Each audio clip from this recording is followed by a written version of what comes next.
Hello and welcome to Hot Topic. I'm Hugh Riches. This week I'm with Mark Jones, a former chairman of Lincoln Conservative Association, a Lincolnshire County Councillor since last year, and now Conservative parliamentary candidate for Great Grimsby.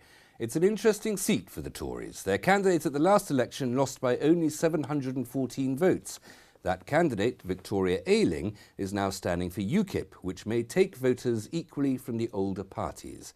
That might bury the Conservatives, or it might give them their best chance in the constituency since 1945. That is Mark Jones's hope. Mark, welcome. Thank you very much for coming on to Hot Topic. Thank you for inviting me, Hugh. First of all, just get a little bit of a background. We know quite a lot about the other candidates. What's your background? You're a Grimsby man yourself. Well, I was born in Grimsby, but raised near Lincoln. So that's where I've lived, worked, raised my family. So I've always known this part of the country, and that's why I only really wanted to stand here, because we already have a Conservative MP in Lincoln, and Grimsby was the other place that I felt an affinity to. There were other Tory seats, much safer Tory seats available. Did you stand for a selection in any of those? Absolutely not. I really think if you're going to do something like this, you've got to feel it and you've got to want to represent the people of that area, and this was the place I felt that I would do that best. You're a local politician, as a Lincolnshire County Councillor, so you've obviously thought deeply about politics. Why Conservatism? Well, I would say that socially, I'm very middle of the road. Economically, I'm right of centre. I genuinely believe that people should be given all the advantages that are available to get opportunities to better themselves, and that they shouldn't be held back in that regard. And I do believe the Conservative Party provide that support. Any party would say everybody should have all the advantages they could possibly have, get what they deserve, and shouldn't be held back. How is the Conservatism going to achieve that differently from any other party? Well, it is how it's delivered. It's making sure that we provide the opportunities. I mean, I want to see in Grimsby, for example, an economy that provides opportunities for business growth, job creation and youth opportunity. So they're very much aspirational aims that fit very much with my Conservative ideals. But again, any party would say the same thing and have the same objectives. Maybe the question isn't why Conservatism, but how Conservatism. How would your breed of Conservatism achieve those ambitions? Well, I do think that a lot of the reforms that we've seen lately have made positive differences. They've not been without challenge, as we know, and certainly budget restraints, as we've had across government at local level with councils, have been very difficult to implement. But out of some of those challenges, it's about how you actually use those challenges to get a better outcome. And I just believe that the Conservative view of the world generally leads to that innovation and those outcomes. When we look at local authorities, the ones that are coping best, perhaps it would be said, with the change have been Conservative on the whole, not exclusively. Well, we'll talk about local authorities and local politics a little bit later, but just to stay with the more philosophical side, as it were, the Tory party, the Conservative Party, is a very broad church. There's a libertarian wing, a One Nation wing, which is more paternalistic perhaps, and of course the great division is that there's a European wing, internationalist wing, and a very Eurosceptic wing. So where do you fall on those axes? Well, I would take some convincing that our future lies within the EU. I'll be honest about that. Right now, if there was a vote on EU membership, I would be for out. Very clear about that. Businesses I've spoken to that do an awful lot of business across Europe, the ports, for example, and other large companies are saying it really wouldn't matter. We would still trade with Europe. They would want to trade with us. What we don't need is a lot of the bureaucracy, a lot of the cost that comes with that. And I just don't believe that the shrinking market that Europe is where our focus needs to be. We need to have a much more worldly view, and I don't believe that being a member of the EU is the way to get that. But by far the greatest number of our exports goes to Europe, and by far the businesses, large, small and medium size of this country, say that it would be a disaster for them to come out of Europe, and they're the people who make the money. Why not take their advice? I don't accept that is the large majority of businesses saying that. Certainly the majority of businesses I speak to aren't saying that. The CBI says that, said it very strongly a few months ago. The Institute of Directors says that and said it very strongly a few months ago. You can find very respectable, very responsible groups for and against. I speak to people in the street who are trying to get jobs. You speak to business people, local businesses. I haven't heard anybody saying, do you know what we need are closer ties to Europe. I haven't heard anybody say that. So I don't accept that is the way forward. You spoke of the bureaucracy of Europe. I believe that there are slightly fewer European bureaucrats than there are bureaucrats in the town council of Reading. What bureaucracy, how does that interfere with me? Well, tell me what bureaucracy is controlling my life from Brussels? Well, there is very few areas of our lives that aren't at least affected by what goes on in Brussels. And I think the difficulty is the accountability. What I don't want to be is all about Europe. I'm not. Right now, I don't believe the balance is right. What we've got is a situation where we are controlled outside of our own government on too many issues, and that needs to stop. We need to address that balance, bring back some powers, get control of our borders, for example, to control the migration so that we can actually effectively govern England and Britain. Were you elected Member of Parliament Great Grimsby on the backbenches of the Conservative Party, and I'm sure that you'd be on the front benches very quickly, but on the backbenches of the Conservative Party, you'd be one of those many backbenchers dissatisfied with the present government and the present leadership of the Conservative Party's stance on Europe, you'd be saying, referendum now. If you'd asked me that a couple of weeks ago, I'd be saying, I am unhappy with where we're at. I think that what we've seen very recently from David Cameron, some very sensible sort of changes proposed to social policy, really, around in-work benefits and other areas that are very sensible and will, by the natural order of things, control that migration. I don't necessarily say that is everything that we need to do, but I do think it's a very strong start to putting that right. I've emphasised Europe just quickly here, but before we move on further on that, I did ask also about the wings of the Conservative Party, Libertarian or One Nation. I would have to say that overall, my view is that as a country, not just as a party, we don't pull together enough. Now, that wouldn't necessarily lead me down one route or the other. I think, as I said before, I'm socially much more centre. I do believe very strongly that those in the greatest need the greatest support. I just don't believe that should be a permanent solution for their woes. I don't believe that providing somebody handouts constantly forever will solve that problem for them. So my views change depending on the area of policy that we talk about, if I'm honest. The last candidate for the Conservative Party in Great Grimsby was Victoria Ailing, who is now standing for UKIP.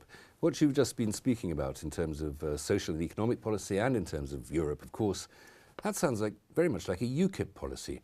Not tempted by UKIP? No. It's not for me. What's the distinction then between the thoughts that you've just shared and UKIP's ambitions? What's the difference between that Eurosceptic part of the Conservative Party and UKIP? When you say what's the difference between that part, that's exactly the point. It's that part. What we're not about as a party is one tiny aspect. If you look, UKIP are broadening their appeal by speaking about other areas, but fundamentally, the clue's in the name, they're all about getting out of Europe. Now, that is a tiny part of what some Conservatives want. What we're also about is a strong, stable economy. We're about making sure the health service works effectively. Well, we'll and come other back, areas. We'll come back to the economy in a moment. Just to stay finally with the situation in Grimsby specifically, but Grimsby, the UKIP candidate, is an ex-Conservative. Recently in two by-elections, Mark Reckless and Douglas Carswell, now both again MPs, have stood down to be re-elected for their constituencies as UKIP Members of Parliament. What's your view on these turncoats? I'll be honest, everybody's got the right to stand for who they want. That's democracy. People have got the right to vote for who they want. That's also democracy. I do believe that the way people vote in a by-election when they're not electing a government is definitely different to the way that they will vote when they're electing a government. So I don't believe you can extrapolate a general election result from a by-election result. History does not prove that they're the same thing. So, if somebody wants to leave a particular party and join another particular party, entirely their will if that's the way to go. But I can honestly say I don't believe leaving the Conservative Party to jump to any other party will further the interests of our country. Great Grimsby is one of the 2 or 3 ripest fruit for UKIP. Allegedly. Well, I think there's been a certain amount of fairly scientific polling by unbiased as well as very biased parties. And the UKIP demographic tends to be the poor, white uneducated and ageing. What do you think of the voters of Grimsby that they seem so attracted to UKIP?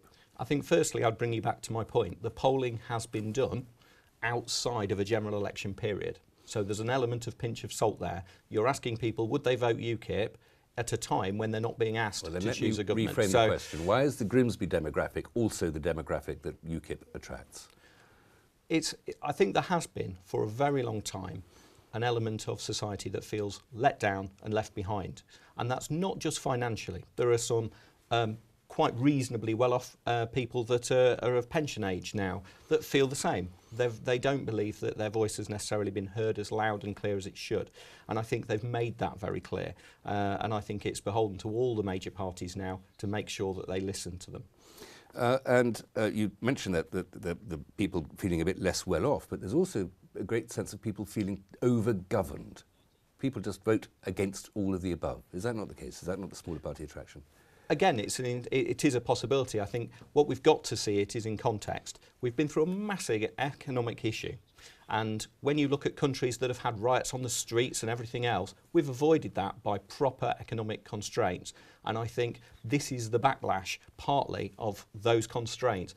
They've kept us on the straight and narrow, largely. Mark, I take your point, and I'm sorry to interrupt you. We'll have to go to break there. We'll come back to that afterwards.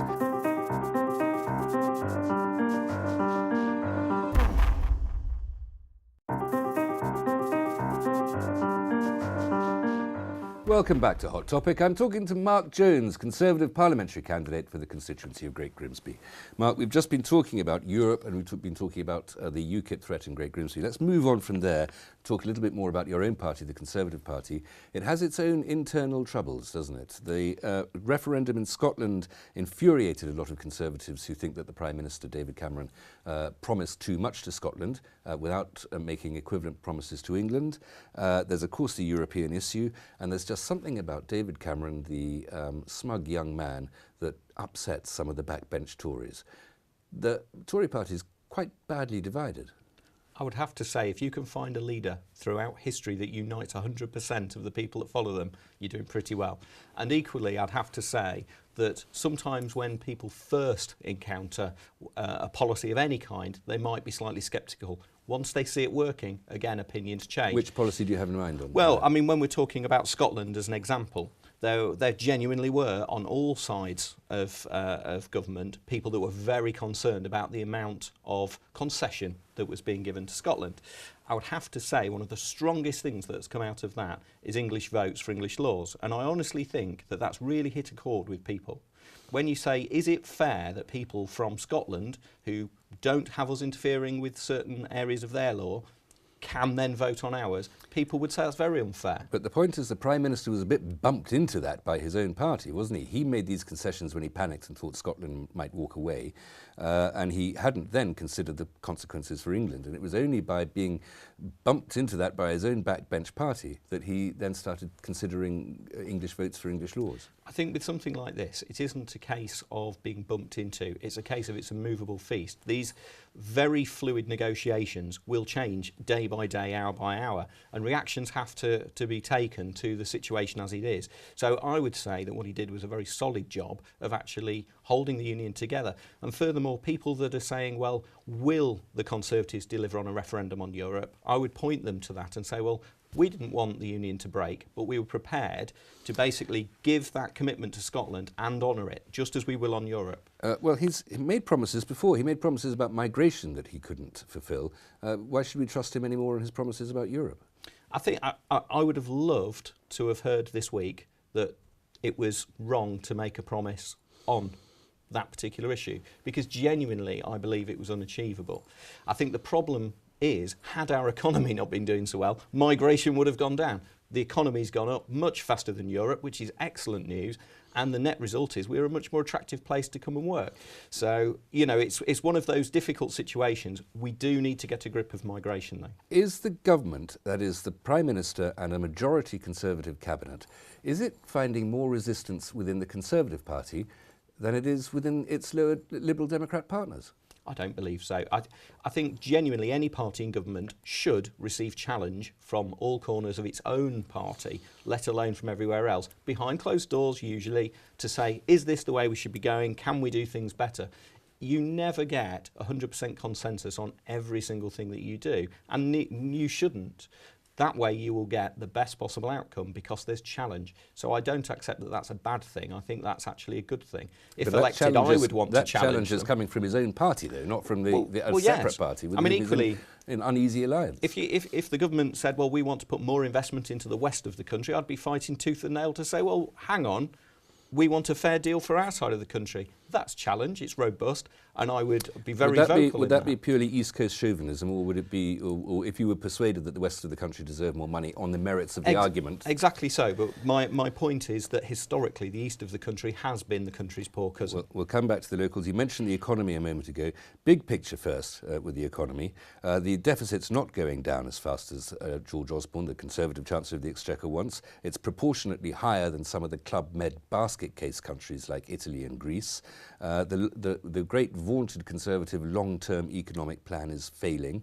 The chances are that there are going to have to be about £48 billion in cuts. There are some studies, although this is controversial, that suggest that the austerity policy has cut growth by 1%. There's a £100 billion deficit still, targets missed by miles, and what has maybe made it a little bit easier for some is that there's really no possibility of further quantitative easing. There's no real possibility of just printing more money. So the economy is absolutely failing under this coalition government. Based on your analysis, I don't accept a large amount of those points. On the basis that we have got a growing economy. The economy did not grow as quickly as was hoped. It is now growing. It's growing much faster than other areas in Europe.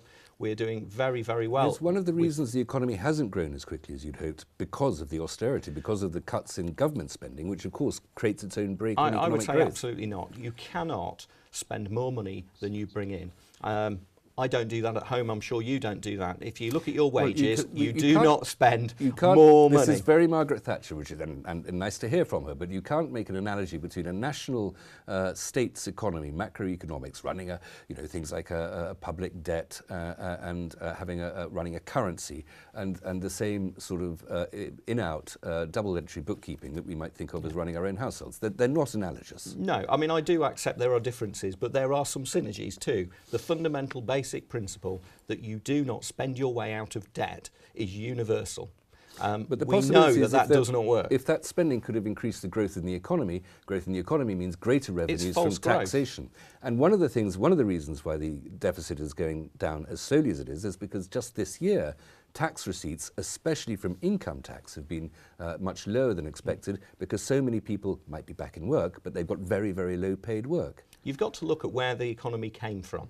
Now, what we've got is a situation where Labour sneezed and gave us an economic cold. The Conservatives are spooning out the medicine to make us better.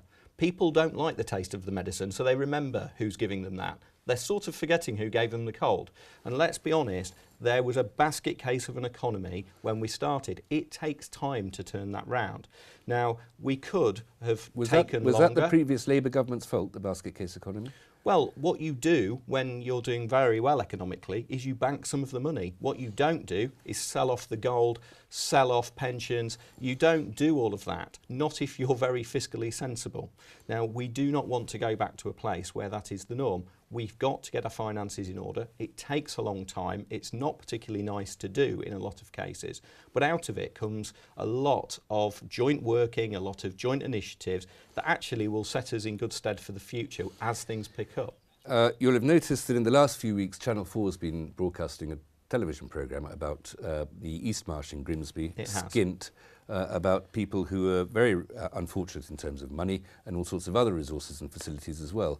What on earth could the long-term economic plan of the Tory party do for them? I'd have to say, firstly, the programme, in my opinion, is dross. It is nothing but sensationalist, absolute picking on people that should be given help. And what can they the Tories should do not for be them? made fun of, and that's wrong. For a start, I think there's some very basic things that we can do to work together with local councils. For instance, the road signs are all falling off, are all faded away. There's no pride in the area. The very basic things that make you proud of where you live are missing. But is this what a Conservative government could do for them in Westminster? I believe so, because I would be definitely fighting to say what we need is some money to help get the area back on its feet. That starts with the little things. Having some pride in the area, making sure that the council helps with that. Now, I don't blame the council. There is not a magic pot of money for that, but I would certainly work with them to try and get it. When you're looking at jobs, we need business investment, business growth. That's infrastructure as well. Well, we've seen a massive investment in infrastructure. Only this week, £16 billion is going to be invested in our roads. That point of Conservatism, certainly since the 1980s, has been that it has been a capitalist party. If there isn't a good economic reason for something to survive, then it shouldn't survive. There's an evolutionary Darwinian survival of the fittest efficiency to that economic point of view. If there isn't an economic reason for Grimsby to be here, what would a Conservative government feel about just hoping that everybody might get on their bike, as Norman Tebbit put it, and go somewhere where there is an economic reason? Well, I don't accept that there isn't. I would say that there absolutely is. What we're seeing is a new dawn of opportunity for places like Grimsby. The renewable sector is massive for us. Well, that shouldn't be the only egg in our basket, though. There are lots of things. We're very well placed with the docks. We've also got the situation where if we come out of Europe, which we may well do, what happens to all the fishing rights around the country? Now, I'm not suggesting that we suddenly have a massive fishing fleet. Well, having sold those quotas, I don't think we can just take them back, having taken money from them before. I agree. But nevertheless, it gives us renegotiation in a lot of different ways about the processing industry and other things. So there will be a lot of things suddenly thrown up in the air, and we, as a location, need to make sure we're in the best place to benefit for the people of Grimsby. Jobs are so important, and that's the way that we will, improve areas like the East Marsh, is putting more money in people's pockets, but through them being able to earn it. Thomas More in Utopia suggested that nobody should ever be given power if they've ever suggested that they want power. You're going to perhaps you hope to be a member of Parliament. Of course you hope to be a member of Parliament, and perhaps you will be. That's a trugging commute of 150 miles every week. You'll be a professional politician. Everybody will hate you because you're a professional politician. That's just the nature of the job. Why on earth do you want this task? I'd have to say I come from a background of having been a local councillor and an estate agent at the same time. I'm no stranger to people saying, I don't really like your career choice. Not tried being a second-hand car salesman as well? But in all seriousness, if you do this kind of thing because you want to be popular, you are really in the wrong place.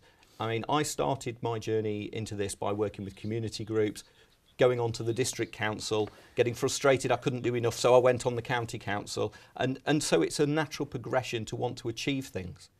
And you say you don't want to be popular, but you need to be more popular than anybody else if you're going to win the election. That's right. Mark, I wish you, I can't wish you luck because I'm an impartial and objective journalist, of course. But thank you very much for coming on Hot Topic and giving the Conservative point of view, and I hope we'll see you again before the election. Thank you very much. Now, Mark, thank you very much. We're out of time there, I regret. Next time I'll have another Hot Topic for you. I hope you'll join me then, but for now, goodbye.